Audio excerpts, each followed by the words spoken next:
everything is coming up Neumy right now. We got the Twinkies in the postseason where they're inevitably going to rip the man's heart out, but we're not going to let him. We're not going to bring him down. We're going to let this man ride this high right now. Look at that beautiful flag you got in the background there. Neumy, congratulations, man, joining the inside. Thank you, fellas. Yeah, it has been a fun last, now over 24 hours. Just want to say immediately appreciate everyone's kind words.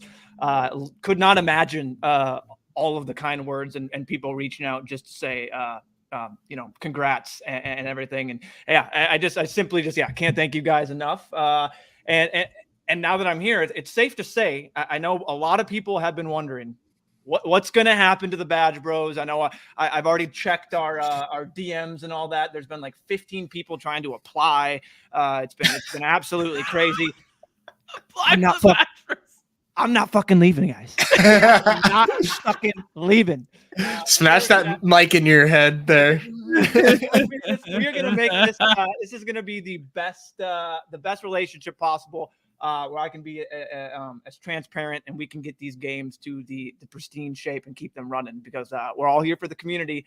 And so I'll be a Draft Games associate, working behind scene, doing all the good stuff. And then I'll be in every single community, getting feedback, sourcing feedback for things that people want. Obviously, I'll let you know, straight up, like, is this something that realistic? Can we do it? But yeah, my DMs are open on Twitter, and Discord and anywhere. Please hit me up if you have ideas, you want things to run by, and we'll see if we can get them for you. And please keep having the discussions in chat because I'll be there lurking and chatting away and filing this off and make sure I'm noting it down because like I said, we're here to and Hope as well. Hope Bishop, shout out her. She'll be joining me. I'm doing the same exact job title. Okay. Same role. So we'll be doing it in tandem and it's going to be awesome. So two of the OGs coming in and now going to make these games even better. So let's go.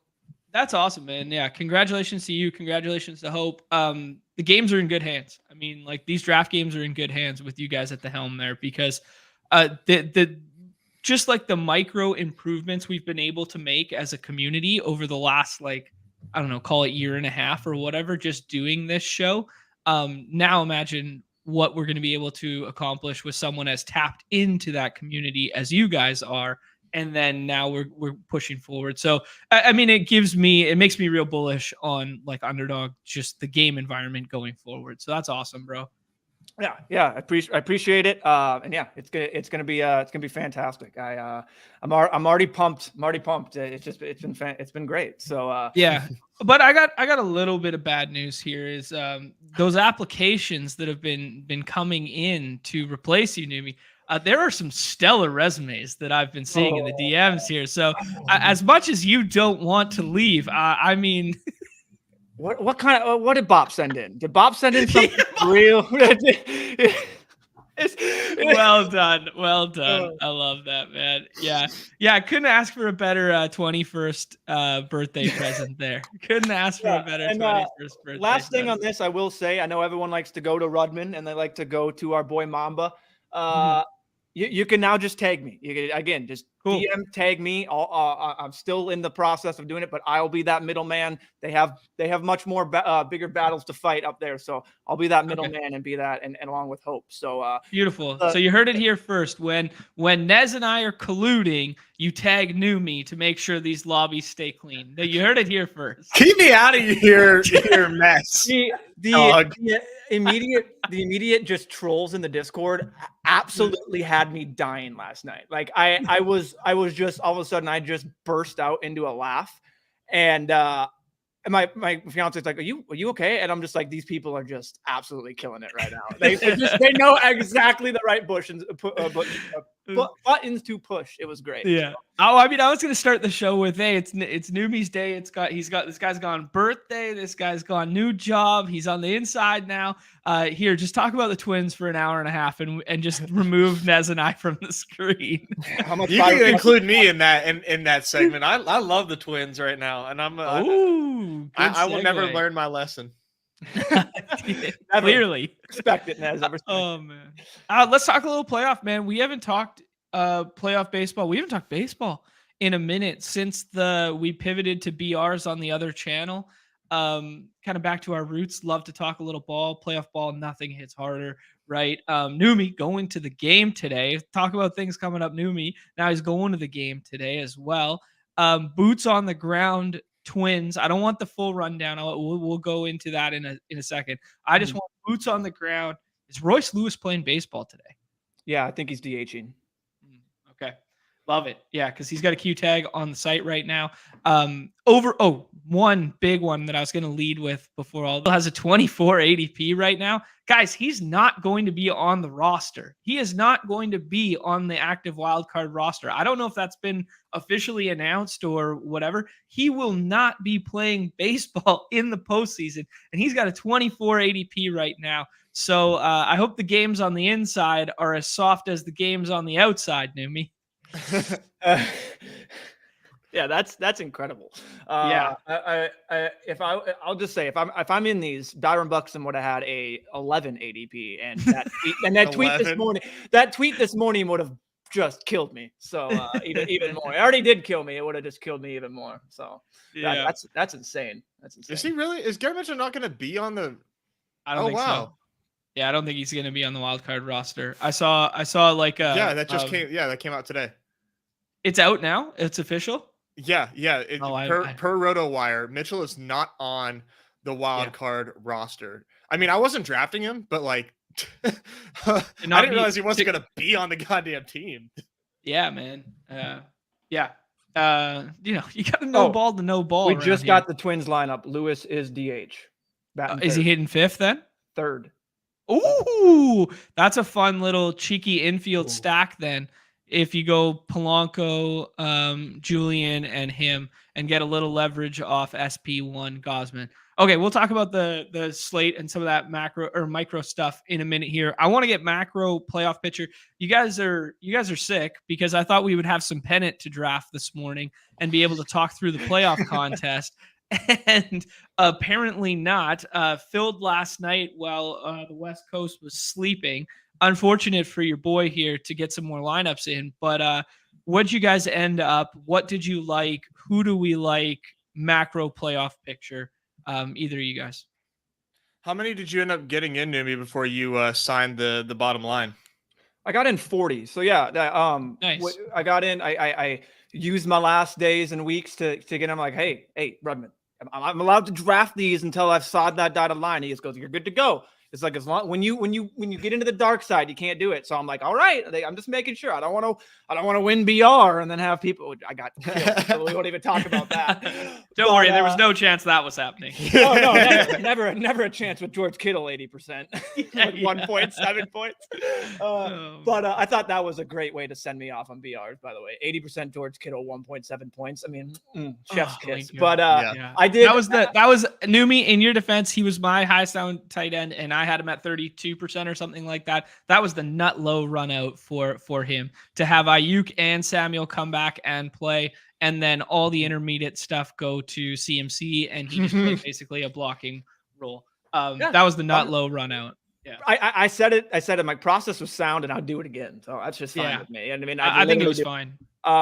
So basically, I did 40. I said it was gonna be a last time drafting. I went with a last hurrah, and I have 50% Twins, 50% Twinkies. Dude, I love it.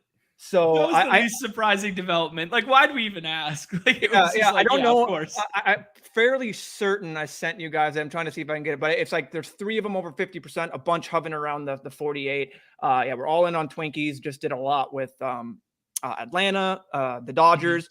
I went crazy.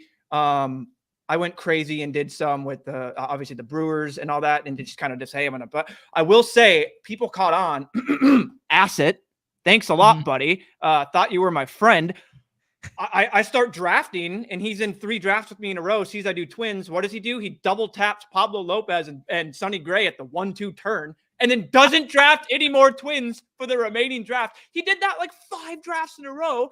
And then people just started doing it. I'm like, people are in here just sabotaging. Yeah, man. Viper needs to have a talk with him. He's done some crazy shit in like all these drafts. Like every one of these things, I love Asset is doing I love you, off the wall come on, shit. man. Yeah, it's been so crazy. Viper needs to have a heart to heart with him. 100%. Come get your boy. But yeah, where do I get my ideas? I know. Look to my right over there. I look on my head. I have no idea. But yeah. I basically said if the Twins do something and they make this postseason, yeah, you want to benefit from your Twins. Yeah, absolutely. Exactly. Nez, who'd you end up on? I started off. I mean, like no shocker to anybody playing these. I mean, I did a lot of Braves to start, and didn't and it was fun, and it made sense. But what I ended up doing later on, like in my last, so that was like my first 20 drafts. I was like very Braves heavy. Ended up doing a lot more anything other than the Braves because it was like you were fighting with 4 other people in every single lobby over like scraps for the Braves. So I didn't want to do that. Wanted to get rid of the Braves. But I ended up doing a little bit of Phillies. Unfortunately, a good bit of Brewers before the Woodruff injury was official. And then I tried to get Dodgers as well, but Dodgers were really tough to build in this, man, because the pitching is just like so questionable. They platoon a lot now, so the Dodgers were like really tricky to build. But I did my damnedest. So I'm mostly Phillies, Rangers, Astros, and Braves are like my big 4 for sure. Okay. Those were some of the easiest to build, and Orioles too. I mean, I did a little bit of everything. But like my best teams are mostly like Phillies based, Orioles based, Rangers based, some Astros, but Astros are a little tricky too because outside of their top 2 starting pitchers, it didn't feel good with anybody in that rotation. So it is kind of like a banged up postseason. Everybody's kind of coming in limping. It's a very interesting postseason in terms of the pitching side because the biggest teams that you want to get to in terms of advancement odds, in terms of best teams, in terms of teams that have buys, all have big glaring question marks in their starting rotation outside of their isolated ace, right? I mean, we might end up seeing some Walker Buehler. I mean, Lance Lynn was going so strong and looked so good with the Dodgers when this contest opened, and now he's fallen off of a cliff, right? To the point in which they were like, yeah, Bobby Miller's going to be our second guy. Like that's already been like announced, right? So yeah, some names that, then we obviously had the Julio Urias thing during the draft window too. So there's going to be a lot of teams that have Urias on it, right? And he's not pitching no matter what. So it's going to be interesting. Yeah, a lot of dead. Scherzer too as another shout here. I mean, Scherzer, I'm not writing that one off yet. I think there is like a small glimmer of hope, light at the end of the tunnel that he finds his way to a start, right? Can we say that? Is it dead? Dude, he's dead. I mean, he's like you're gonna get Scherzer in the World Series, like best case scenario. He's got a shoulder strain. He was throwing from the mound. They ended up scaling him back. He's throwing from flat ground. Like he's a freak and he wants to play, but it's gonna be so hard for him to like see the mound before the World Series. I mean, it's a strained shoulder, man. Like there's there's no amount of willpower that can push you through that. Right. Yeah. This is a big one. I did not see this one coming. I guess they just know they're not going to start Lorenzen or they're not going to use opener Lorenzen, and he would start the second series. So leaving him off the roster for the wild card makes sense. And then he would open up the next series. But that's a shocking one to me. Good shout by Best Ball Bob here. Yeah, that was almost a really sneaky play. Yeah, it was almost like a good little leverage backstack. That one is very surprising to me. I didn't think that was in the realm of possibility, to be honest. That's very interesting. Yeah, you get the extra. Yeah, Brad's saying the same thing. You get an extra bat for a short series. So, but I thought he would be vying for the potential to be the long relief guy if that game went 3, or to be opener then starter for that. But I guess that kind of locks in place that it's going to be Walker or Ranger, and I would lean Ranger, but yeah, we'll see. Interesting. Very interesting. Huh. Beautiful sheet we got here. Yeah. This is a beautiful sheet from Baseball. Our guy Chris, of course, a member of StackingDingers.com. Ever heard of it? Kind of a big deal there if you're looking for any pennant and in future best ball content associated with baseball. Kind of be the home of that. This one. This is what I was looking for. Okay, let's start. Let's have a little fun. Let's call some shots here. Throw the underdog contests out the window. Throw the 2-man onslaughts out the window for a second. Let me hear some World Series matchups from the boys. Give me World Series matchup, and then give me the sneaky team. Oh boy, I'm gonna go with Astros and Braves. Okay. And the sneaky team, I'm gonna go right back to my homerism, baby. Minnesota Twins. Yeah, you got Twinkies. Yep. I mean, the thing about the Twinkies, they can get hot and hit homers in bunches, right? True. Like they don't hit for a lot of contact, but they have a lot of isolated power, and they could find their way. They could find their way to just hot sticks and just go 5 runs, 5 runs, 5 runs, 5 runs, and then they might have the best pitching staff in baseball. Well, I was just going to say, I don't want to, bring up to when the Twins had last good pitching staff, and Johan and Brad Racky and Brad Racky. But this is the best pitching staff the Twins have had going into the playoffs in the first. I mean, since the World Series days of '91 and '87. Like this is the best. And we have young bats that don't is us in the lineup today. That's good. Unfortunately, That's good, no. He's in the TC Bear mascot, so he will be there in spirit. No, Anyway, yeah. Twins are sneaky. Young bats don't have any. They don't have any recollection of this whole Twins drought. So they I mean they're just here to play ball and continue doing what they're doing. I'm excited to be let down. I'm excited to be let down. That's so beautifully put. Oh man. Yeah. So on my end, so like I do really like the Twins. Like everything Neumy said, they've got they've got one of the best starting rotations in the postseason right now. But like I can't help but hear the bro science voice in my brain that says that the Twins aren't going to do it, man. Like they just won't. So I can't let myself get there. To get a little unique in the old predictions there, I think the next best team set up to make a run is the Blue Jays. They have a night kind of look at the top 3 of a starters there, and then you have obviously Gausman, Berrios, and Bassett as their top 3. Plus, you say Kikuchi if they need a 4th starter there. I mean they are set up pretty nice, and I mean on top of the pitching, they have a really nice starting lineup that's really kind of underperformed all season long. Incredibly underwhelming this year. Yeah. But I mean, they are definitely a team that can get hot. And if they do get hot, it would be very unfortunate for anybody in their way. So my little hot take is going to be, they're going to be my sneaky team, the Blue Jays, and let's have them face the Braves. But if I am, what my real prediction is I think we're going to get a little East Coast Delco World Series, and we're going to see Orioles break through, make it to the World Series against the Phillies, and it's the Orioles in 7. Ooh, I like that. I like that. I was actually going to go the Orioles route too. While you're talking about the Jays here, Tuma did a nice little series of tweets yesterday, just kind of a snapshot of all-encompassing stats for both bullpen, starting pitching, and hitting. And this one struck me because I didn't realize how good Toronto's bullpen had actually been this year. And I was like, whoa, damn. So, I mean, if they can get Gausman to go, I don't like talking about this in front of Neumy. I don't want to crush his hopes and dreams here. But if Gausman can get it done tonight, and then you have to deal with, that bullpen and that potential offensive explosion that could happen at any moment. But we've been saying it all year. Actually, I was looking at Brendan Belt today.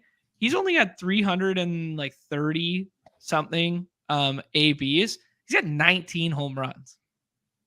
Yeah, that's pretty. I was like, holy shit. I didn't expect that. He's been a perfect addition to that top of that lineup, the top 4, being a lefty stick, because they didn't have any lefties. So it's been perfect. And the big part of that bullpen for them has been that addition of Jesus Christ, Jordan Hicks at the trade deadline. He's been big for them as a nice high leverage guy. So they are kind of built kind of nice. But this is gonna. I mean, it's just unfortunate that one of these 2 teams has to knock each other out, because they're 2 of some of my favorites, sneaky teams in the AL.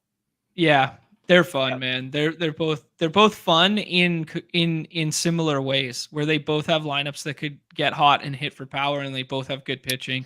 So that's actually one of like one of the better series in my opinion. I was just going to say this might be just in terms. Yeah, it might be. I mean, obviously if I'm taking the homer up, but yeah, the teams match up really, really well.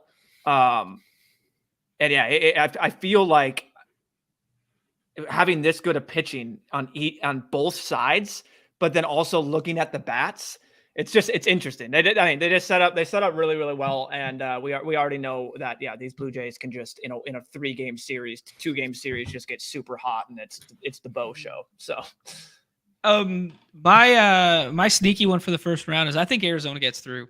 I think Arizona, all the chalk today on Redacted site and all the chalker stuff is going to be, there's not a better spot on the slate today than going against Brandon Pfaadt. But if they can get through that and then they can back it up with like the Gallon start after, I see a way that Arizona can get its way through. And Arizona looks deep. I'm not sure they're deep enough to beat the Dodgers, but I think Arizona can get through the first round. I think the Phillies are my favorite, like kind of like stamp of a wild card team. Like that team's just built for a postseason run. I hope we get that Atlanta and Philadelphia series. I think that would be great. Whomever comes out of the Texas Tampa series playing the O's is going to be a really fun series. I just think if you get Rays O's and you get that divisional rivalry, or if you get Texas and you get a little bit of that star power with like Seager and Simeon versus the young O's team, that is going to just shape up to be a really fun series in general. Yeah, anyways, I said like 40 times there. I was trying to like gather my thoughts. I hate when I get in an trap. Yeah, you're gonna listen. You're gonna re-listen to this and be like, "Gosh, it was garbage, boys." This guy's an idiot. Grind the tape. I really like your shout, Nez. This O's Phillies thing feels a lot of fun to me, and I'm kind of in lockstep with you there.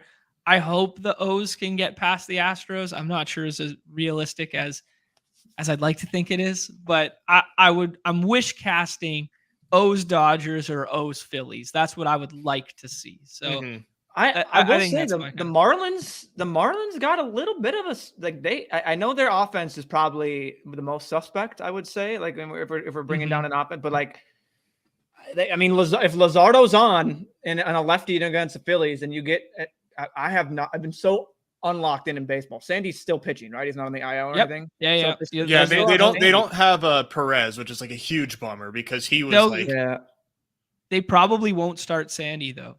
I think it'll be Garrett, and they go with lefty. That's smart because I was just gonna say the lefty. I was gonna say when you have that, and then they could go back to a lefty. But I didn't think about going lefty. That's fun. That's just a fun little.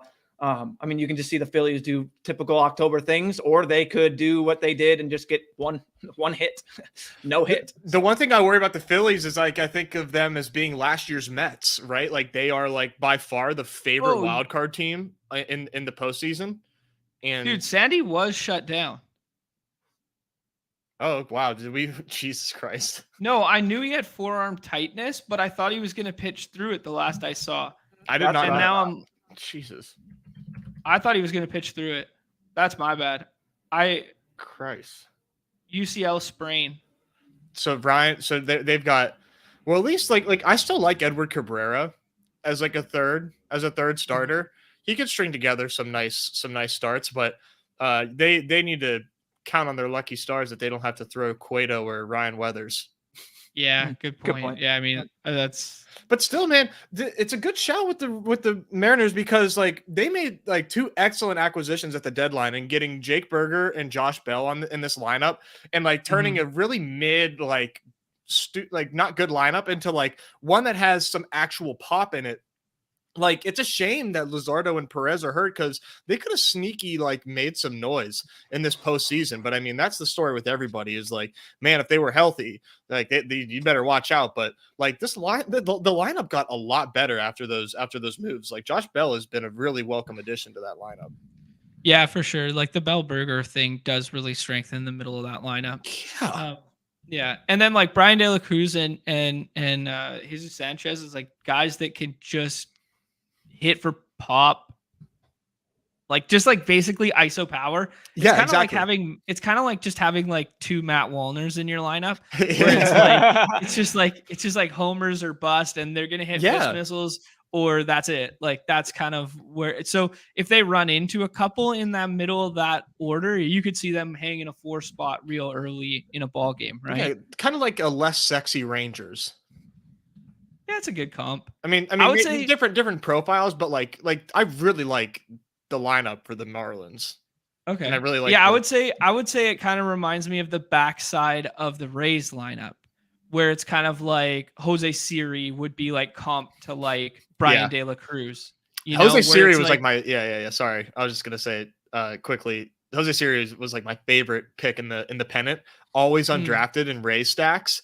And dude, he's I don't think people realize how many homers Jose Siri has hit this season. Like that's all he does. You want to talk about, like I said, Brandon Belt had 19 in 330 plate appearances or whatever, or 330 ABs.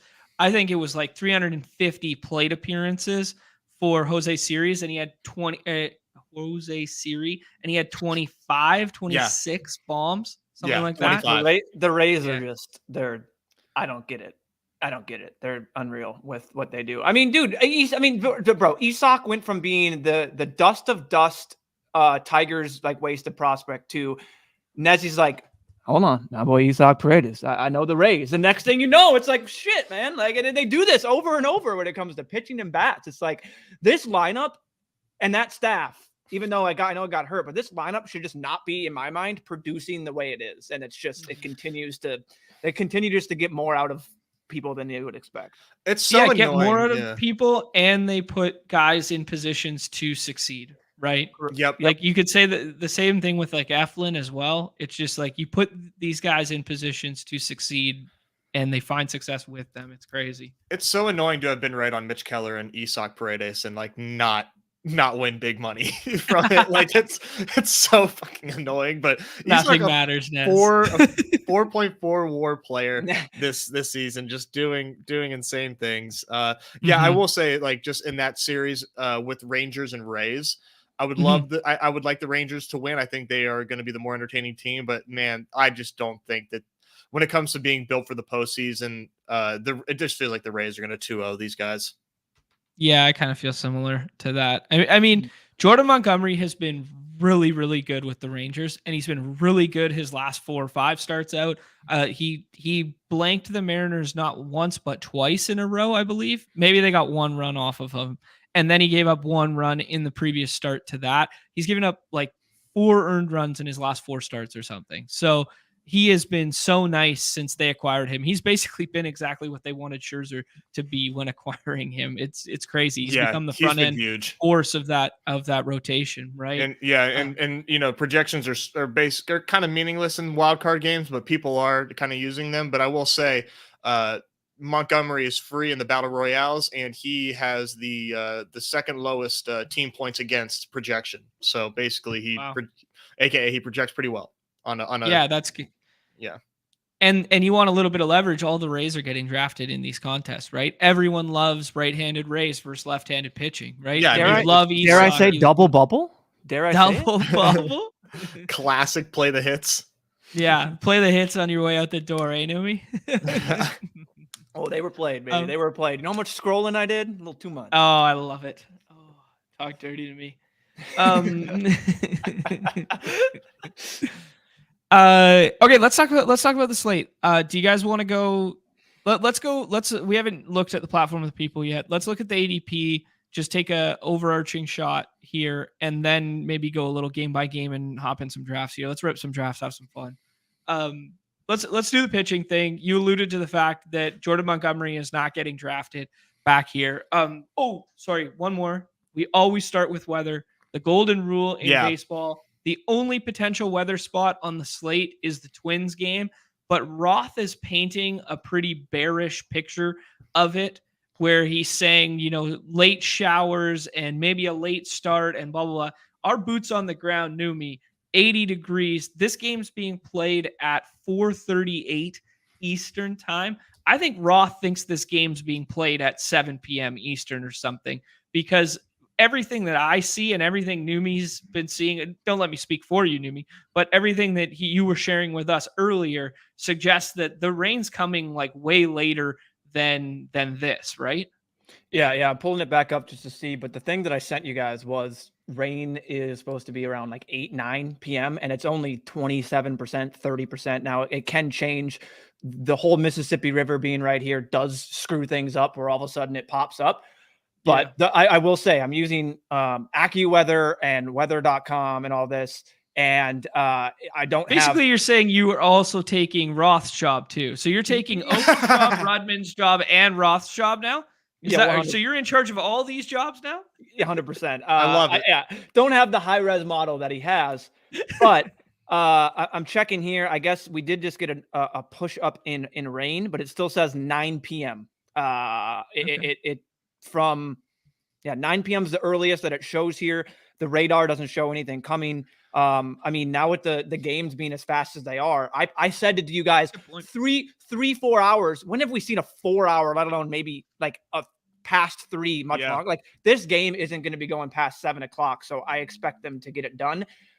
If maybe a delay in the back half of the innings, if all of a sudden this does pick up and get there. But right now I expect it to start and be just fine. We're looking at 85 degrees with about 50% humidity. We'll say this is going to be the best day for hitting weather as it drops down to below 65 for the remaining days and like into the 50s. So what's it look like outside your window right now? Oh, I see sun and a little bit of clouds, and sun's beaming down, and I have my AC on because it's freaking steamy. Okay, cool. So it's shorts and t-shirt weather today. Oh yeah. So shorts and t-shirt weather, and make sure you have deodorant on because you're gonna be sweating through them hits. I don't always do that, Neumy, but now that you suggested it, I think an extra layer of deodorant. I didn't mean when you shut the fuck. I hate you guys so much. I appreciate you looking out, Dad. Funny. I got T-Box to say thank you, and I was like, hey, thanks, Pa. Like literally, I was just like, thanks, Pa. I appreciate it. Just all that to say, good hitting weather in Minnesota, and you want to talk about like a little bit of double bubble on 2 levels. If you go to Jordan Montgomery today and you just go, hey, I'm not taking Pablo. I think Pablo projects better. I think Pablo's a better pitcher. I think Pablo's in a better spot. But if you just play this weather card and you go, hey, maybe Pablo doesn't go the full thing because there's a delay. Maybe the best hitting conditions still hold true even if there is a light sprinkle of rain.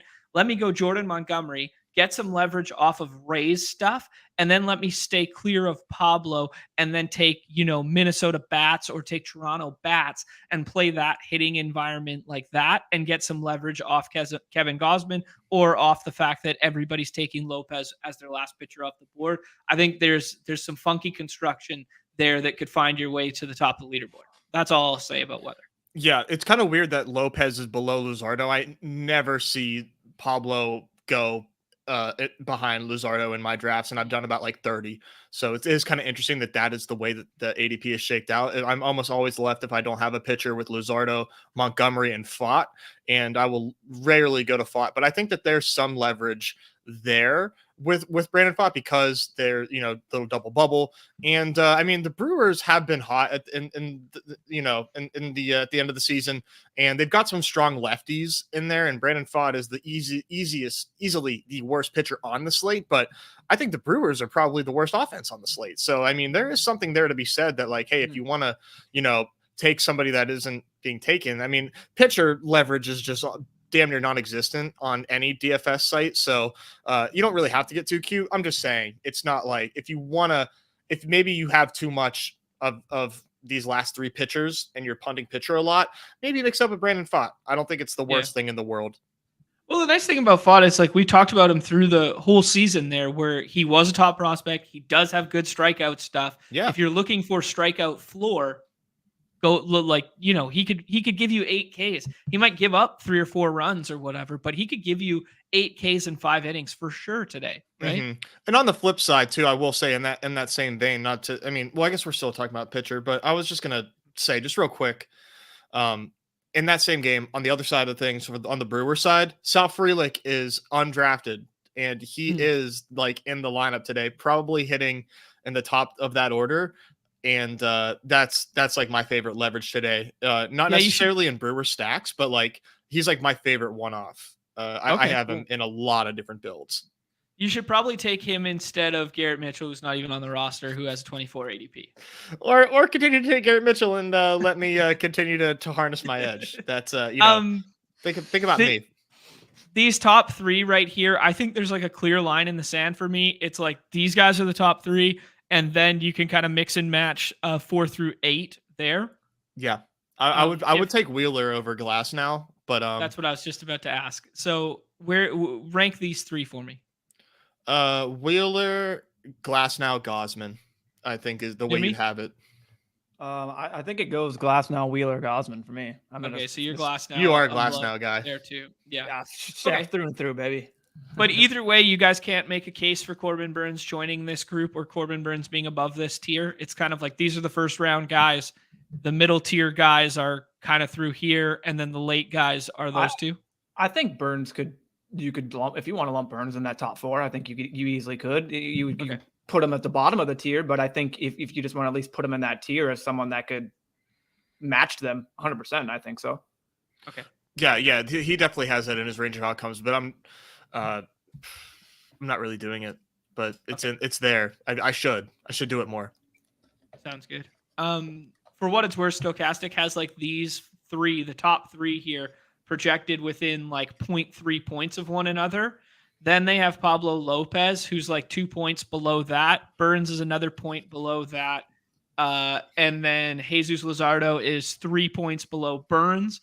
And then these two guys are like 25 and 23. So they're kind of like 7 points off the benchmark, just in terms of mean projection. So that's what they have. This is what we're talking about, just putting it out there. Knowledge is for everyone. It's power and whatever. Shared knowledge. We're all smarter now.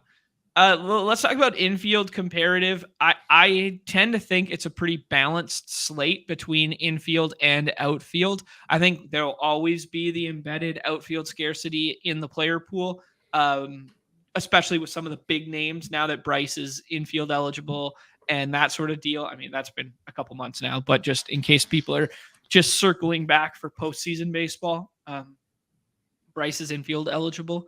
Where are you guys getting ahead at? What do you like early in drafts? Do you guys think there is a scarcity divide between infield and outfield on the slate? I don't see like a huge divide necessarily, but for me, it's been tough to have a strong lean on really any of these games necessarily. I mean, they're all, and I mean, Vegas is in similar fashion with me on that. Everything is at like a 7.5 total. Nobody is like a ginormous favorite other than the Brewers over the Diamondbacks. So it is like kind of tricky. I think the one thing, I mean, and I'm playing like platoon matchups as well. So you know, I want my righty lefty matchups where it makes sense. I will say, I think the Phillies are probably my favorite team to attack right now. I mean, I like Luzardo, you know, on the whole, but I think he is very liable to get blown up today, and I'm okay with taking lefties against him, even though it's not like ideal, right? But like if I'm gonna stack up the Phillies, like I would probably like to have Bryce Harper and Kyle Schwarber mixed in with those teams. But it's just tricky, man. I kind of like I like everybody. No, yeah, I mean they're postseason baseball teams, man. Like there's a lot to like with all of these lineups. I'm gonna look up the lefty stuff for a second here with Miami, because I think Kyle Schwarber has the most home runs in the last year and a half versus lefties of any stick. Oh. Could you imagine just leadoff home run versus Luzardo to kick off the postseason? That place would implode. In fact, I think it's in the script already. Yeah, that's not surprising anyone. No. Like, you know what I mean? Like that feels so strong. And it feels like, oh, we faded this a little bit because it's lefty, because, you know, we like some other spots on the slate. It just feels like, hey, man, what's postseason baseball? Well, it's Kyle Schwarber leading off with a home run on a 3-2 count after he yanks 2 foul to scare the shit out of the opposing pitcher. And then he just puts one in the seats in the second deck. right? I want our producer to remember the 40-minute mark so we can clip that once Schwarber hits that full count home run. Thank you. I mean, producer. We're talking about a guy with a 244 ISO versus lefties, man. Like that's legit for a left-handed stick. Right? Yeah, I didn't know it was that strong. So yeah, I guess we're okay with Kyle Schwarber here. I guess like it's probably easiest to kind of talk about these from like an ADP standpoint. Carlos Santana being there at ADP just like really doesn't make sense. And the reason I say that, you can't just switch hitter, but he's not much better, but he's a better right-handed hitter. So for me, I'm kind of like fading that noise a little bit of him being so far up there. I would rather have William Contreras. I'd rather have Adames and Frelick, as I mentioned, if I'm doing Brewer stuff. So likewise. I'm kind of off Santana at price just because he's likely to be on every one team of draft. So I don't want to. I'm just going to fade that from an ownership standpoint. Cool. Yeah, I like that shout. Neumy, anything else you're seeing here in terms of ADP and whatnot that you like? Yeah, there's just some fun, like just righty lefty matchups, like in terms of that I'm looking at here. I mean, seeing Realmuto and Bohm at 30 and 31 ADP going against a lefty. Beautiful shout there. Alec Bohm with a 290 ISO versus lefty. He's going to be hitting third today. That is one of my favorite get-tos on the slate too. Yeah, exactly. Was going to get to the, I mean, hitting in the top of that order. Love it being sandwiched in between those bats. I mean, I love it. I think that's, I mean, just playing the righty lefty matchup with good hitters. Like you said, they're good baseball teams. They're supposed to be there. To your, just real quick about the infield, outfield, I'm looking here. It just looks odd. I'm just trying to like basically randomize this if it was a regular season slate, and it's like you're taking off. Obviously, you don't have the Dodgers, you don't have the Braves, you don't have all these like top teams. So it just kind of seems like a hodgepodge, and like there's a few studs in the outfield, and then it kind of gets dry. But the dry in the outfield, I'm totally fine with. You know what I mean? The quote unquote non studs, like give me some Jazz, give me some Brandon Belt, like give me obviously 50% Matt Wallner in the pennant. Give me some Matt Wallner. You know what I mean? Batting 8 hurts, but Max Kepler, like I wouldn't be afraid to go down and get these guys in your lineup and just basically play like, hey, they're good hitters going against a righty lefty matchup way past. Yeah. We haven't had a baseball show in a minute. The Wallner one that I want to talk about was that Wallner's home run a week ago was the most impressive home run I've seen this year outside of Ohtani's opposite field lefty in Texas. The Matt Wallner, if you guys didn't see this like a week ago, puts one up into like, I don't even know what you call that deck in right center field. It's the second deck, but it's like, it is so damn deep out there. And he puts it like 4 rows from the top of the right field deck there on the absolute biggest no-doubter I've seen all year. It was beautiful. That's big time pop, big league pop. Yeah, there's definitely a little like flop lag there with the Wallner stuff because dude came up in the middle of the season, seemed somewhat out of nowhere. We looked at his Fangraphs page on the show and immediately said, yeah, this dude's gonna hit. And he did just that. And he's hitting 8th today. I think maybe they'll postseason. They just don't want to put too much pressure on the kid, but I like him in these BRs a ton today. Gosman's obviously a great pitcher, but the Twins have so many like fun lefties that they're going to throw at Gosman in a really nice hitting environment. Gosman has a great resume, but he also has some like a handful of like 8 earned run games littered in his on his resume from this season. So, I mean, the Twins lineup is a lot of fun to get to today. They are one of the more overlooked teams in this BR. And I am kind of leaning towards, as I finish up my drafts, like going towards what isn't being played so much as opposed to like the best plays. Yeah. These playoff slates, like I like to think they're my bread and butter because, and I'll toot my own horn here. I had four wins and 3 second places in MLB playoffs last year. I think people thank God he's not here. I think people overthink it a little too much, and the whole getting cute on a main slate on a 4-gamer. I totally agree. If I were to say this to John and there's 8 teams, I'd say, yeah, a little back half, go a little 8-9 with Matt Wallner, Michael Taylor. Boom, you're either get different. But I believe you'd sit here and go, yeah, I think that's totally viable on a slate like this, and no one's doing it. I mean, you just look and just looking at how people have been performing, the trends, I think that also does matter a little bit. And Taylor's just been hitting the cover off the ball. So just finding these little unique stats, doesn't even have to be that homer. I mean, I can go down and find anyway. I mean, I love your Josh Bell shout. Just find these little mini stacks, and people are just going to be, oh, it's got to be the top of the order. You can't do that. Like, right. I mean, the last year's lineup that I won in the whatever had freaking Chaz McCormick before he was Chaz, and Martin Maldonado, and someone else that was batting 7. It was 7, 8, 9 Astros. And those are the guys that literally hit the home run, the triple, and something else. Like, it's just the way baseball is. So, yeah, no, fully agree. I mean, we talked about it all season long, where like the implied team total is encompassing of a team, not the stars on the team. Right. Exactly. So it's like, how do we score runs? Right. We can find ways to manufacture runs, and the shorter the slate, the more densely correlated we want to be, and the more like isolated one-offs are going to matter, right? Whereas if we're playing a big slate and Jake Berger hits a home run, well, you know, there's 13 games on the slate. You're probably going to need a guy who hits 2 home runs to matter, or you're going to need an entire lineup to pop off to win a slate.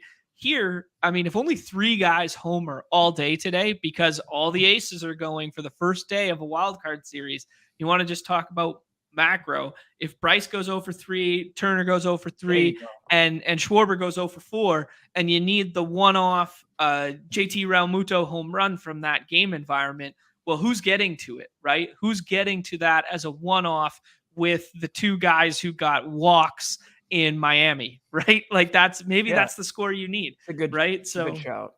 I think last thing I'll say is there's another way, a form of leverage you can do.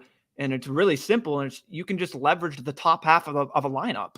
You can just say, hey, like this lineup is telling a story where, like you just said, Harper, Turner, Schwarber, these guys went over, they didn't matter. But then you say, I'm just going to flip it. I'm going to get the top half of another lineup and a pitcher. And then I'm going to go get the Realmuto, Stott, and Castellanos and something like that. And you just bypass the top. And then you just say that the middle of the order is what you need. So just leveraging the top half of the lineup. And especially on like a mediocre team or a team that's not like this, where it just only the top half is getting picked over and over again. So even like the Twins, or I bring in like the Marlins, where it's just going to be those top half, kind of leveraging just lineup in the spots in the order is a way to go about it too. I think 2 big ones would be when you just look at the top of this draft board. Look at the top of this draft board and you see Yelich or Rosarena and you see Carroll. Everyone's instinct when they take one of those 3 in the first round and a half is then to at least mini stack that team, right? How about building a Tampa stack without a Rosarena? How about building an Arizona stack without Corbin Carroll? Because you instantly flip the build a bit and make a little bit of leverage if you just go Walker and Pham, or you just go Ketel Marte and Walker, something like that. Yeah. Gabriel Moreno, who could hit 2 home runs in a game.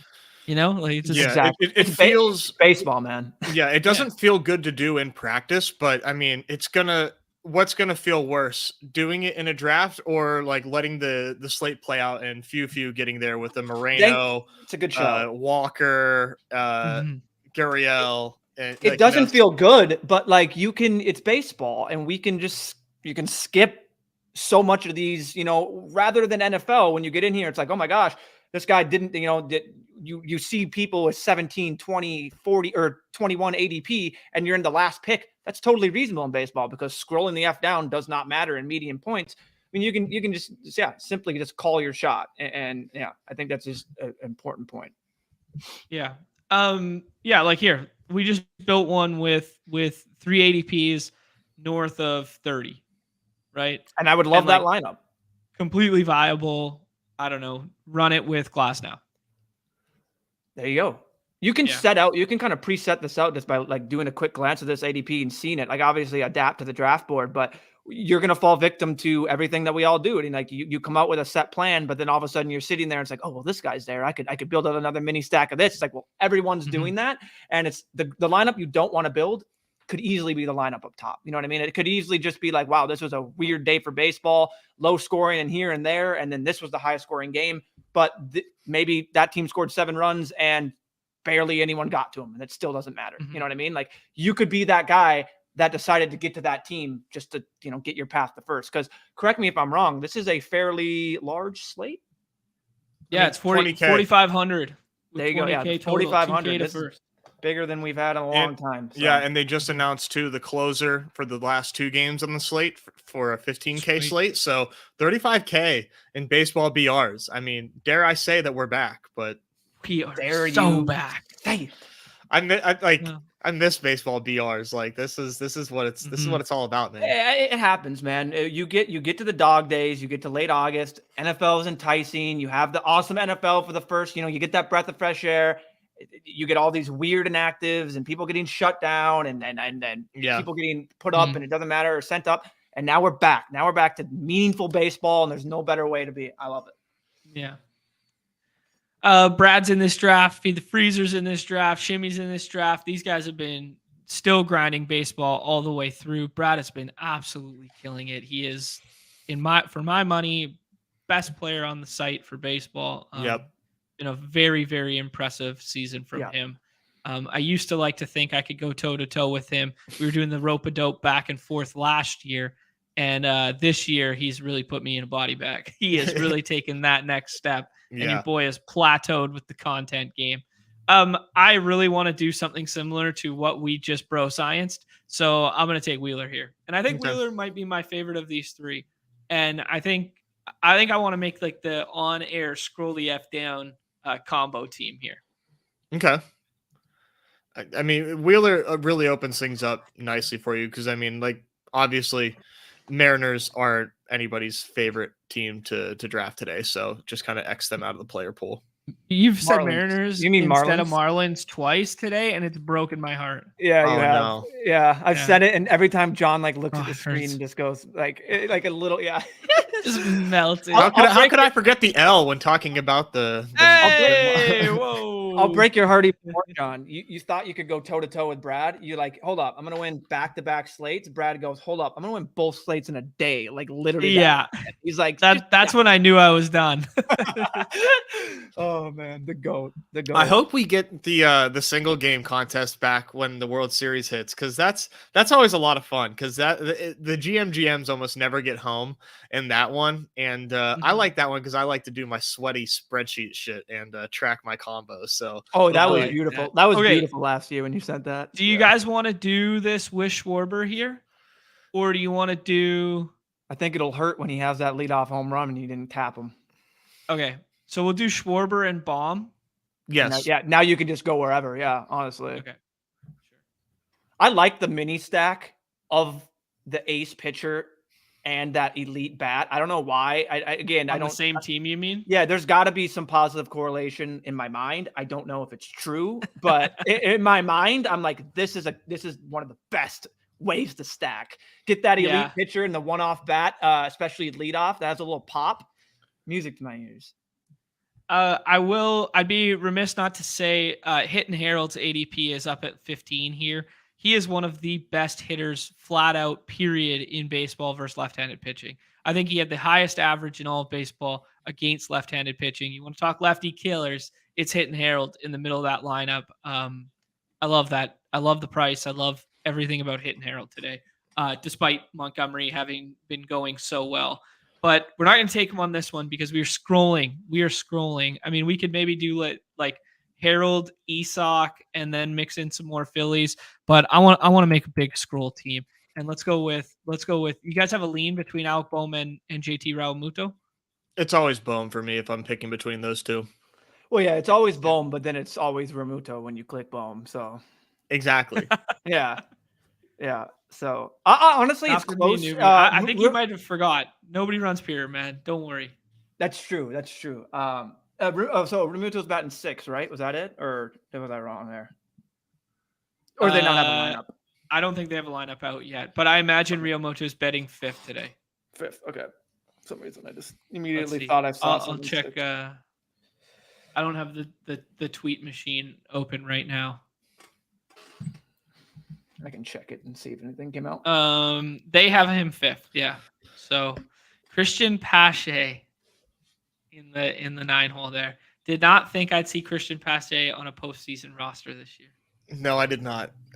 Say what you will about that, but I mean, they could definitely use the defense. So yeah, that's fair. Boy. I mean, if you're gonna have a Brandon Marsh replacement, he kind of fits the mold. Guys, I got a narrative for you. I got a narrative. I just saw something on Twitter that goes extremely hard. Okay. Pablo Lopez childhood idol, Johan Santana. Pablo Lopez shows up. Pablo Lopez shows up to the game today rocking an OG Johan Santana. Oh, I love that. Oh, that boy. screams Back-to-back 7 homers shutout innings. Yes, 7 shutout innings. Okay, Castellanos is staring us in the face here, but I'm not doing it. We're scrolling on this team. We're doing the Wallner plus. We're sending out Neumy here. We're doing Wallner plus Michael Taylor on this team. Okay. I love it. Oh, who wants to click Michael A. Taylor? Nobody. But few. That's it. I don't even know if he clicks it. He might he might click the star and then he just drafts it for him. Yeah, that's true. Push the plane, buddy. Yeah, I mean, find any player like Michael Taylor that's just performing and a pop. I mean, you could do it with any team. It doesn't have to be the homer. I know it just seems more homerish, but man, there's players a lot. Just flip that ADP. Just take out anyone in the top whatever, or when you get to that 20 to 30 range and just scroll. Just keep on scrolling all the way to Garrett Mitchell. Here's my favorite scroll the F down for the day. Guaranteed lock of the day home run plus maybe a steal. I'm calling 20-point burger on this slate right now. You ready for it? Yep. Mm-hmm. Jose Siri, 20 points today. Lock of the century. I've been saying. JT? Yeah, why not? This lineup is already like not duped, so we're good there. Oh yeah, you can do anything you want here. You don't even have to go with we might have effed it by taking that Kyle Schwarber 4 strikeout 0 at the top. Come on. It's either 4 strikeout or it's 4 home runs. You pick. Yes. You pick. One thing I've really noticed with Brad's lineups in recent memory, like, he's been taking a lot of stuff down. A lot of 2-2-1s, and then the one-offs being like, someone that's less clicked unless it's clicked in a stack. Mm-hmm. Yeah, like here, like Max Kepler here. Like, he's building out, this Bryce plus Trey. Then he's going with a one-off Bo, and then he goes with the Kepler one, and then goes with the stack here. So he's going 2-2-1 with Kepler, and most people are taking takes Kepler as part of a stack, and it introduces a bit of leverage. I've noticed that with his lineups recently, and not to mush the guy, but like I'm always paying attention to what smart players are doing on this site and just trying to keep up with the times. And I haven't been playing a ton of baseball recently, but I've been noticing like he had a slate, a Coors slate, where he got on the other side of Colorado, and not many people were playing Colorado. And he played Colorado with like 5 iterations of like the same lineup, but just with like different one-offs in there, and then a different stack with different stack component in the 3-man stack of Colorado. And he had like 15 lineups in the top 30 on a night where Colorado was at Coors and Dodgers were chalk, and they put up like 9 runs and Dodgers only put up 3. And he kind of like scooped leaderboard. And I was like, oh, that's how it's done. And it just kind of like opens your third eye to contrarian stack that's 3-man, and then just built around one-offs from other game environments. Yeah, he's smart, man. He's got a nice little formula. Yeah, you see a lot of that with his winning builds are 2-2-1s. Yeah, and he's got a lot of success with it. But does he have any Matt Wallner plus Michael A. Taylor plus Alec Bohm plus JT Realmuto in his bag? No, sir. I bet he does. I bet he does. Oh man. For the audio listeners, Wheeler in the first, Schwarber, Bohm, Wallner, Realmuto, Michael A. Taylor, the guaranteed lock of the century. John Boy taking down this slate in tandem, handshake across the screen with Neumy's twins. It's going to be glorious. I love it, man. Oh, man. I can't wait to immediately go to Discord to cheer with you guys when Matt Wallner goes deep in his first at-bat. It'll be great for my pennant shares. It'll be great for that. Yeah, here you go. Ooh, I like that shout, GA. Of course, you are a big Jeffers guy. Picture this. Oh, wow. Picture that. All right, yeah. Oh. That's funny, Blake. That is good. They see me scrolling. We have a boost also, by the way, for the postseason today. All right, let's do it. We'll do it right after this one. It's the Bryce Harper one, right? Yes, it is. Okay, cool. Doesn't Harper just feel like show pony? You know, like bright lights, big stage. Like you could never take the lower on that.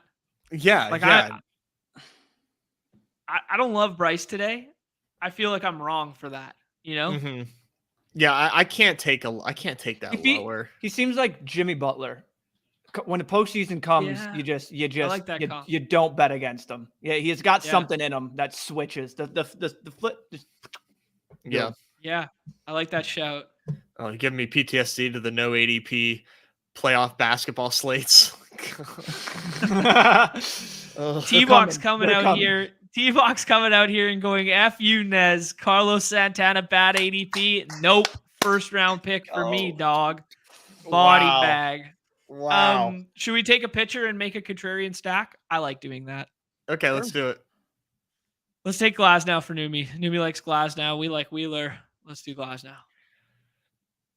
Jeez, man. Just like flexing nuts on the entire draft room there by doing Carlos Santana. Love it.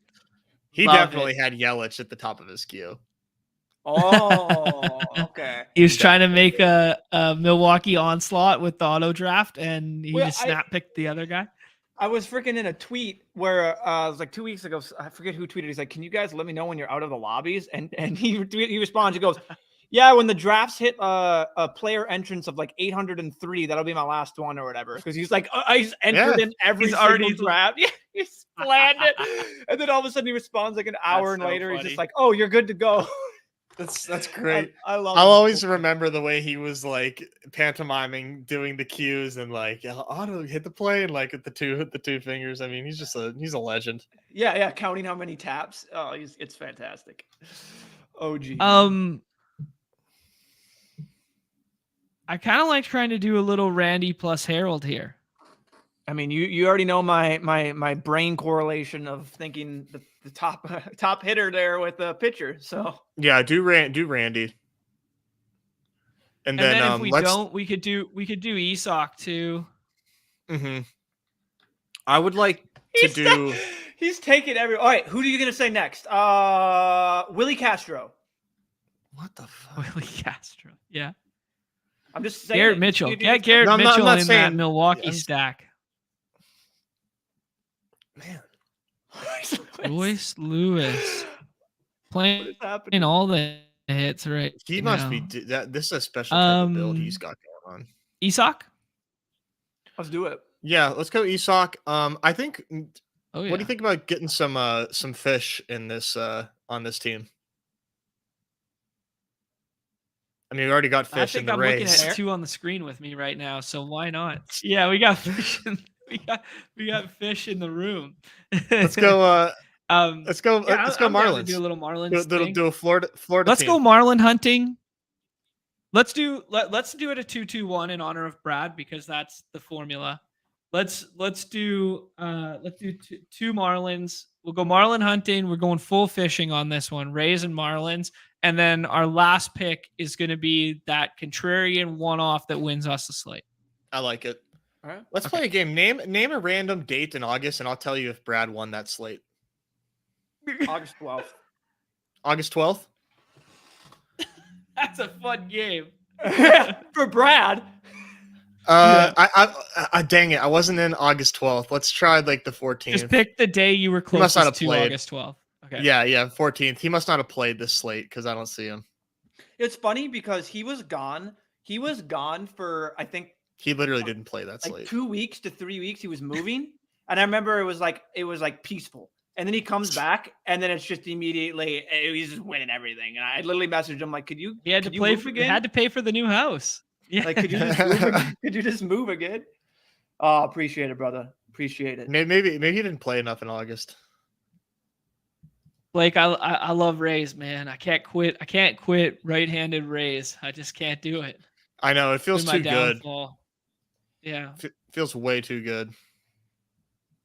Oh, Blake just took two of our favorite one-offs in Freelick and Bohm there that we could have mixed in. We're gonna have to get real creative with this one, guys. Who are our favorite fish? I like halibut and salmon. I mean, I like Jazz, but like Jazz is going to be one of the highest drafted players from How the about Marlins. Burger and Soler? That's fine. We can do Jazz because we're going to do an awkward one-off. Oh, okay. You want Bell or Soler? Soler. Okay. Lorenzen's a lefty, right? Michael Lorenzen's a lefty. Yeah, he's not pitching, but yeah. I know, but that's why they probably kept him off. They're like, we're not letting Soler hit. Actually, no, he's righty. Michael, yeah. No, he's right-handed. He's right-handed. Yeah. Do they have a lefty then? Ranger Suarez.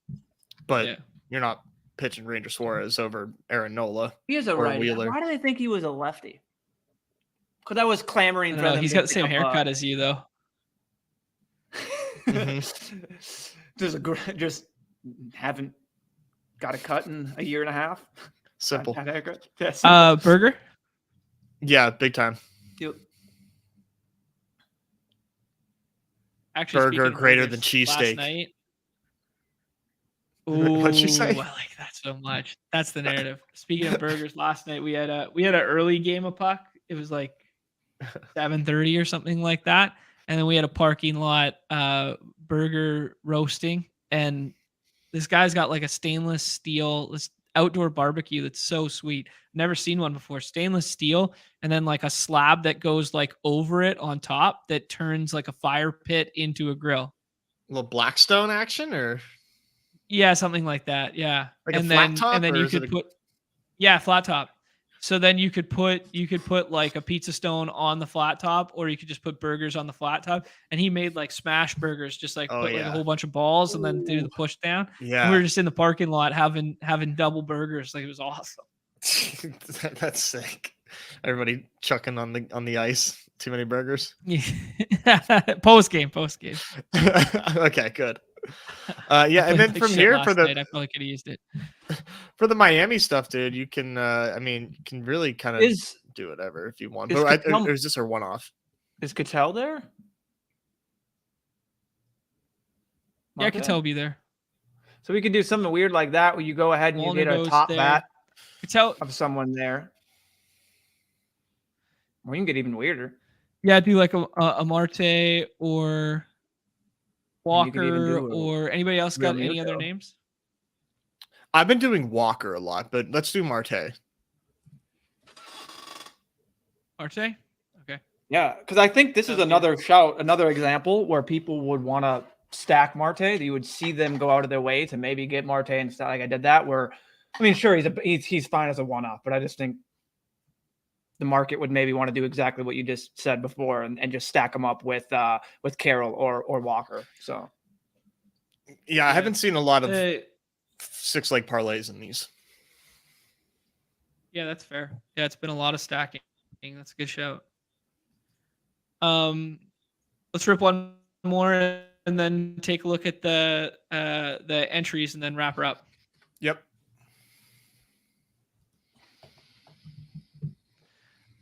Don't mind me taking all your ideas. I have a rent-free image of Ketel Marte in my head right now. You guys know me, Ketel Marte through and through. Stan, I talked him up all early draft season last year. I said how he should have been at the All-Star game instead of Orlando Arcia.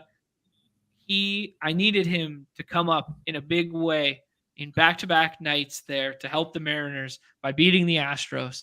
He comes up in the 8th inning with the bases loaded against Hector Neris, and he swings through 3 straight. He kind of like Hector Neris has that like split change. He swings through all 3 of them in a row. None were in the strike zone, and 2 of them, one hand came off the bat as he was swinging. And I was like, this motherfucker. Like all he needed to do was put a ball in the air, tie that game at 1, give the Mariners a little help, And oh my God, dude, I had never seen an at bat where a dude looked so lost, like just so lost. It was bad. John cheering for the Laundry. I love it. Oh yeah, last week of the season, I gotta wear my biases on my sleeve there. Actually, I saw a laundry one. I saw a laundry take the other day that was actually here. I'm just gonna bring it up. I don't want to butcher it. I just thought it was incredible. Spot on, Neumy. Let's see here. The Mariners before Jared Kelenic kicked the water cooler, 47-48. The Mariners without Jared Kelenic when he was injured, 32-16. The Mariners with Jared Kelenic back in the lineup, 8-9 to finish the year. Hey man, not saying, but just saying. Shit, I'd rather have the water cooler in the bottom of his lineup. Jeez. Literally, man, put the cooler up at the plate, hitting 7. Yeah, at least he probably. The cooler might actually be tough enough to get hit by the pitch. Exactly. Oh man. What do you guys want to do this time? Let's have some fun. Nez, go ahead. What do you think? I like Corbin Carroll. I know he's the chalk up there, and he's got Burns, but I really like me some Corbin Carroll. Let's do it.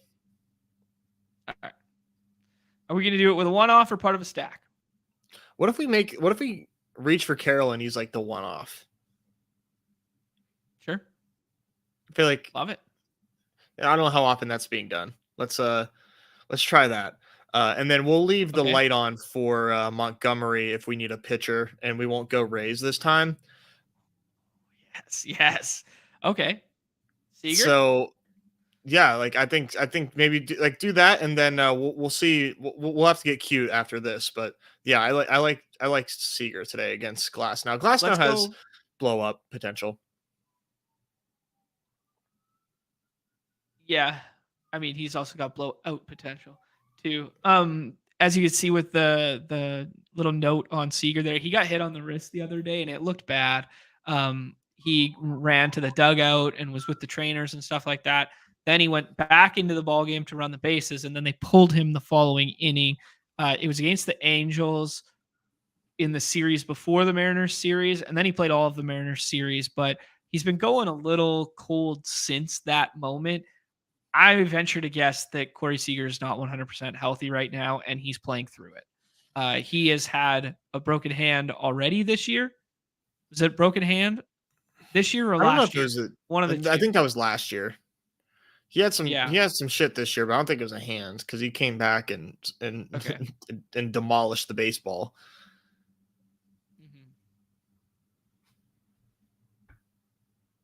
GA, no, you did not miss it. It's going to be right after this. We're going to build that entry together.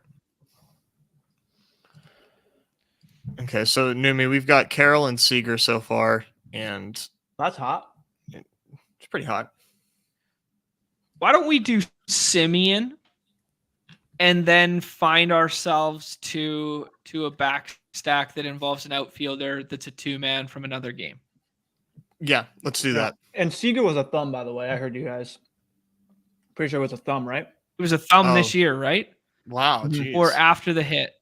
Yeah, it was the same hand that he got hit on. Well, it was I remember there was he had a hammy or something. He had a leg injury, and then he had something in July, which I thought was the thumb. I didn't check. Yeah, it was a thumb sprain. Okay. Yeah, good shout. Explode? Neumy exploded for me. I think my computer just exploded for half a second there. No, dude, I'm on like 50. The hamstring, you said? 100. He had a hamstring earlier in the year, and then he had the thumb in July. So, okay. Gentlemen, if we are going to go, we could do Hit and Herald, but that would take us away from the Montgomery and lead us to Brendan Fott. Who are we scrolling for if we're not doing that? Frelick. No. Salvatore. Is that his name? There we go. Mm-hmm. That's unreal. Okay. Oh yeah. Play that game in. Good. Play that game environment through. Hey, you want it? There's your move the markets. I just looked at this. Stochastic had Garrett Mitchell ranked. That's why people are drafting him. Yeah, and they were also just looking at lefties for the Brewers too. Like I think everybody knew off the jump that this was and he had a pretty high projection as well at the beginning whenever these first launched. Everybody knew right away that Fott was the pitcher to target from the jump in these. And they just assumed Mitchell, because Mitchell's a lefty, that he was going to be in there.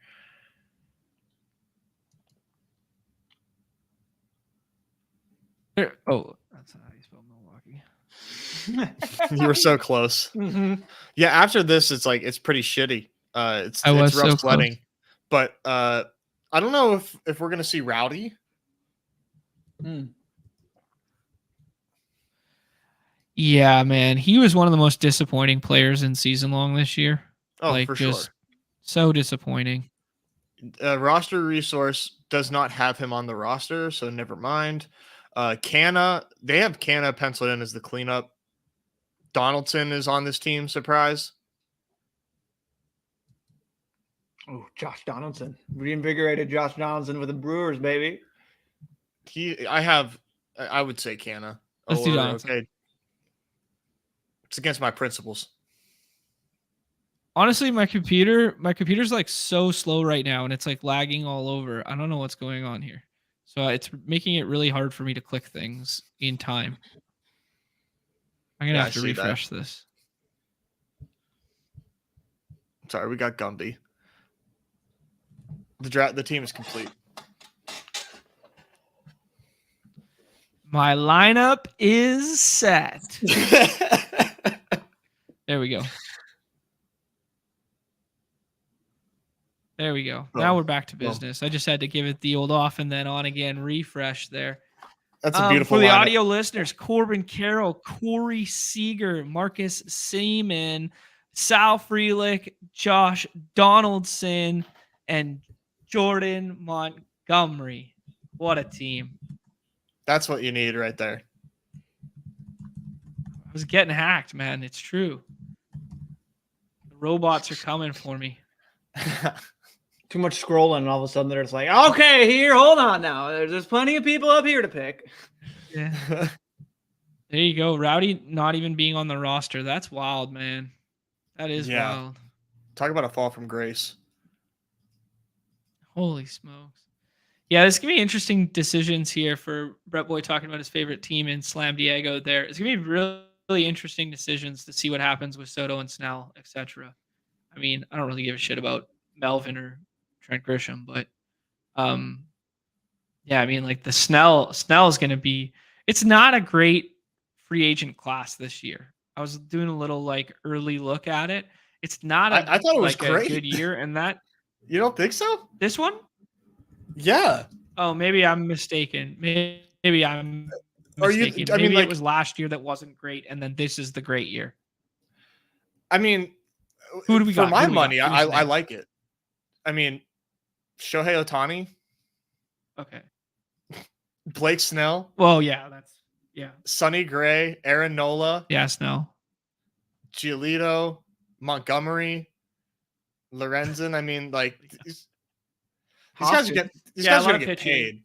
Hoskins, Matt Chapman. Yeah. These guys are getting paid. I mean, that's just wow. There's a lot of outfielders that I really didn't know of. Bellinger, Teoscar.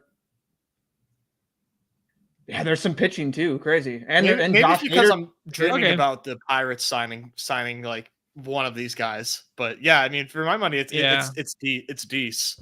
Hader, Kimbrel, Robertson, Jordan Hicks, and Jose Alvarado all on the all going to be free agents. They're all going to end up being overpaid. It's just the way that things work. Yeah, I was under the impression it was setting up to be a bad one outside of the Shohei and Snell sweepstakes, but that does sound pretty good. All right, let's I mean, Harper higher, right? I mean, we agree with you. Show Pony, Bright Lights. Yep. John's like so 5 weird, minutes man. I don't know. Everything's like fine on my end, and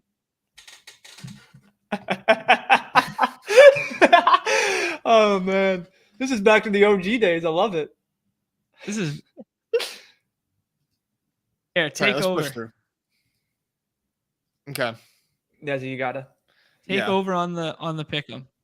Yeah, I got you. That's fired up. Mm-hmm. Swat me. Boom. All right. We're starting off hot and heavy. Bryce Harper higher because it's the playoffs. And we can't take a lower here. Next, Jordan Montgomery, 24.5 fantasy points. Here's how this is scored out. So you get 5 for a dub, 5 for a quality start. That would put him halfway there. Obviously, like those are not guaranteed by any stretch. He gets 3 fantasy points for a strikeout, I believe. Yep, and then 3 for an inning pitched. I will say, man, 24.5 seems like pretty damn doable for him. I don't know how y'all feel about my man Gumby. Is it just not a great spot because it's a bunch of righties? The pitcher fantasy points is always interesting for me. Yeah. But I mean, if you want to definitely go with it, you laid out a perfect, I like it. I mean, I just knowing what the Rays can do, they just seem like they could just really limit him. But yeah, let's say he gives up 4 earned runs. Like that puts him at -12 behind the 8 ball. He needs to pitch 4 more innings after that. Yeah, let's just forget I even said anything. It's a stupid idea. That was so dumb. Let's see here. I'm trying to pull up what I got. I like my boy Evan Carter today. I know he's sitting at the bottom of the order, but that dude has been crushing. I'm just gonna bookmark him here. We're not necessarily saying that he's a guaranteed play, but I'm gonna put my boy Evan Carter there. Let's just go right down to the Brewers. Like, let's just get right fucking to it, because we know we like the matchup against Brandon Pfaadt, and we have Yelich at 8 fantasy points. That I mean, dude, the fantasy point stuff always looks good on paper, but I swear I never end up hitting those. But I mean, in his last 3 games, he's eclipsed that. He's against Brandon Pfaadt. I think we're just going to go ahead and throw Yelich there for the fantasy points. The one thing that does kind of stink is like we can't, if we do the Yelich, like we can't correlate on these baseball pick'ems. They will not allow that. So at least I'm pretty sure they will not. Let me just test that out. I got one here that I'm looking at, courtesy of the Bat. I'm looking at Cardi's here. We're looking at the K projection for Zach Wheeler. He's got 5.61, where I'm looking at Underdog and I see a 6.5. So my immediate response would kind of be go to the lower side there. And that's kind of like the best one. He does project Burns and Lopez to also be lower, but the value seems to be better just by going with Wheeler on that lower. Okay. Let me do a little reconnaissance as well. Let's just cross-check that. Yeah, that seems pretty decent. What's Brandon Pfaadt's K1 at? You like the lower there? Yep, I do. No, I like the higher. Oh, interesting. I will say the value, the higher on Brandon Pfaadt's 4.5. The value is on the lower, but okay. Don't have to use it then. "Quote unquote" value on that. It's a tricky one. It's a tricky one for sure. Right now, what I have, and this can be amended, is we have Wheeler lower, obviously Bryce Harper higher, Yelich higher against Pfaadt, but that kind of eliminates any other Brewer. We can't do any other Brewer if we do Yelich because of the correlation, and Evan Carter for a hit. But let's just check out these other Brewers just in case there's something we like better. Adames 6.5 is interesting. Maybe I'll do Frelick. One of these Frelick ones. Definitely don't want to do strikeouts there, but he seems like he's a singles guy. I don't really like these.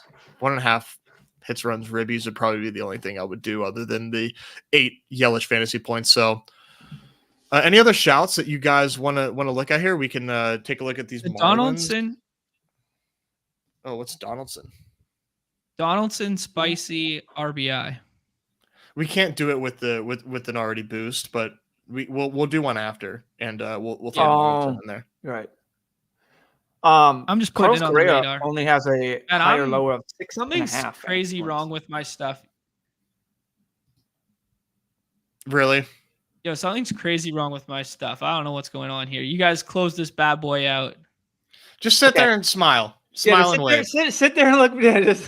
All right. Well, at least now that John has technical difficulties, that we can use that as an excuse to not use that absolutely terrible, garbage, god awful suggestion of Brandon Fott. We'll maybe do something after just for the John. What do you think about this? Just because like I think there is something to people performing in clutch and pressure situations. Now it could just not matter because it's baseball and he could go 0 for 4 and yada yada, or he could just go 1 for 4 and have a single and that's it. But that being the lower, like one of the lowest next to Edward Julian is interesting to me. Okay. I like it, man. I like the Twins. He's got he's the best value, and he's hitting around all these other guys that we like. Let's recap. So, I mean, I've got the Evan Carter 0.5 total bases. I know he's going against Glass now, but the kid has been ripping the baseball. Yelich, 8 fantasy points against Fott. Bryce Harper, higher on the 1.5 hits, of course. Wheeler on the lower, and Correa on the higher. What do we think? Are we good to go? Blast off? I like that. Let's blast off, baby. Yeah. You get the thumbs up from John. Oh, it's a $10 max. Let's go ahead and submit that. Bada bing, bada boom. Coming to your chat. Bam. Okay.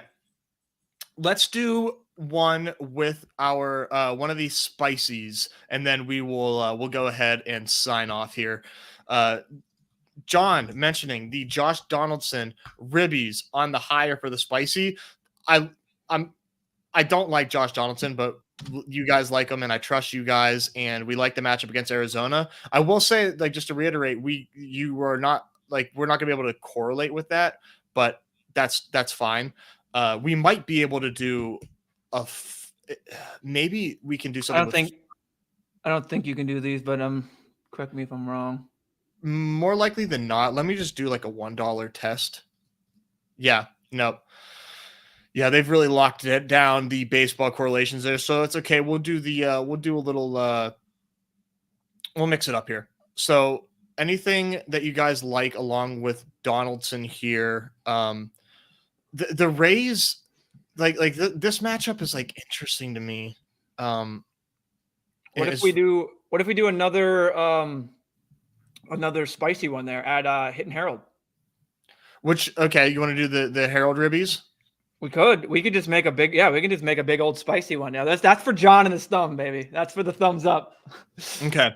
So we're rooting for a Donaldson ribby. Hitting Harold, baby. Always hitting Harold. Always. Let's see here.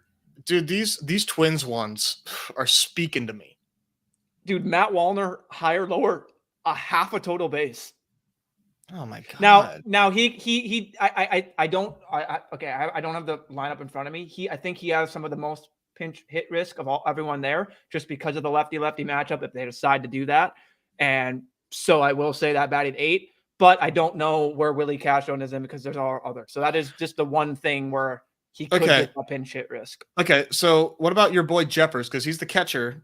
And likely no pinch hit there risk. Yeah, 100%. Yeah, I love that. Let's just these people are getting the ribbies today. I like that. All right. These are really fun for me because you can do more pinch hit risk. But Jeffers, he's righty. Yeah, not with ours. Not with. I mean, we're not going to pinch hit him for. Yeah, but like just for runners and stuff like that. Pinch run. You're right. Catchers just like catchers historically are just like the 1-0-1 of like mid-game swaps. Yeah, but it doesn't matter when he gets it in the first inning. So I got you though. You're right. Yeah, you're right. That is. Yeah.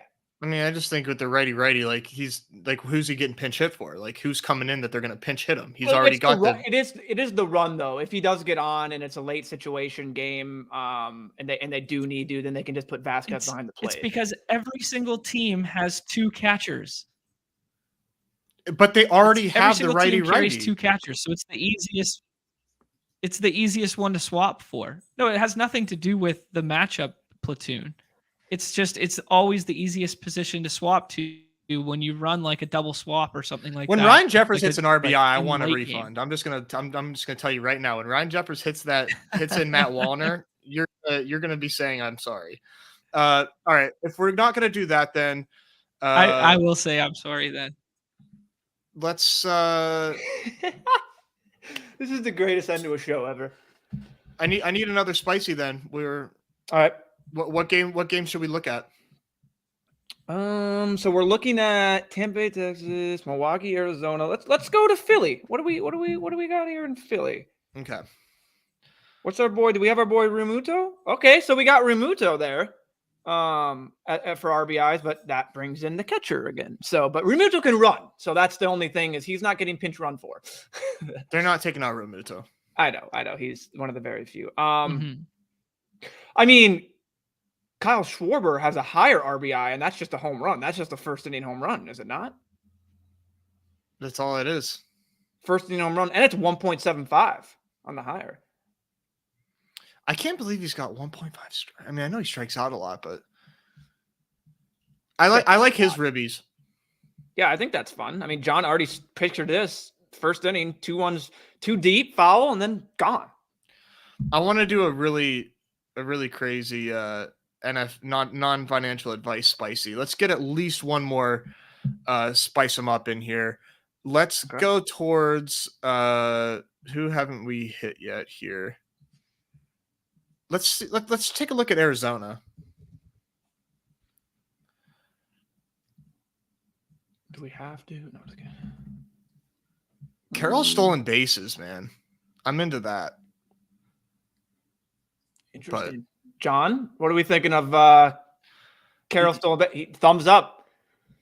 They're gonna need him to run. They need him to run. He's getting on base. They're gonna get in Burns' head. He's gonna start shaking in his boots. And then I want to do something that we don't normally do when we build these pick'ems. And I want to take a look at these rivals here. Let's see if there's a rival that we can play with. I know we've got to be careful with some of these correlations that we're building here. But I wonder if we can maybe hit one. There's not too many rivals today. Never mind. Okay. We're going to leave it at 4 because we're getting spicy. There's a lot of rivals, isn't there? Oh, I'm under Arizona. You're right. Thank you. Yeah, there's quite a bit more. Okay, so with these rivals here, oh man, I think I like the Zach Wheeler over Luzardo. That just like popped out to me. I know he's got a 6.5 adjustment there. That's like a 2 strikeout adjustment. But do you think that's correlation if we do Wheeler with Schwarber? I don't think so. You can definitely just go ahead and try it out. Yeah. Let's see what else we can potentially play with. Christian Walker has a 1.5 adjustment on fantasy points to William Contreras, which is interesting. Oh, that's fun. And I know you were kind of on Christian, but I do like that one. I'm gonna bookmark that. Yeah. The thing with these is that when we have all these ribbies, I think we kind of do pigeonhole ourselves into very few other matchups here. Let's try that. Let's just see what they do with Christian Walker here, and we'll take him over Contreras with the 1.5 adjustment. Okay, let's do it. Let's see. This is for 100x. Let's win a cool 1K here, and it worked. Bada bing, bada boom. Here we go. For the spicy folks, get out your whole milk. You're going to need it. This is a scorcher. Get out your milk. Oh, man. Dude, it's the best. Whole milk whenever you're eating spicy food. It just... Dude, I I had to, for some reason, think about why you brought up milk, and I'm like, oh, for 3 seconds, I'm sitting there like, this dude's talking about milk right now, and I'm like, oh, okay. Oh, dude, this is too spicy for. All right, everybody. Looks like Mr. Good Boy's calling it a wrap, so we got to wrap this up. All right, let's shut this shit down. This has been fun. I don't think this is gonna be the last time that we do some baseball content, but this is gonna be a good day. We're gonna have some winners in the BRs. These pick'ems are going to smash, and it's going to be a great day for baseball. Neumy, enjoy the game, dude. Hopefully you get to see a dub. Everybody else, good luck on your pennants. Good luck on your pick'ems. Good luck on your BRs. We're going to be back tomorrow on the Underdog Daily channel doing our weekly BR official definitive kickoff of the BR preview on Wednesday on the UD Daily channel. We'll see you guys there. Promo code MLB if you haven't yet. 100% match up to 100 USDs. I'm not sure if they're still doing the 500, but just go ahead and deposit $500 anyway, baby. Who cares? You're going to get it all back. You're going to smash. 5 more days. 5 more days. All right. For Neumy, for 3 Pixel John, my name's Nez. Everybody's favorite time of the show, the end. Peace. Good luck. Enjoy the game, Neumy.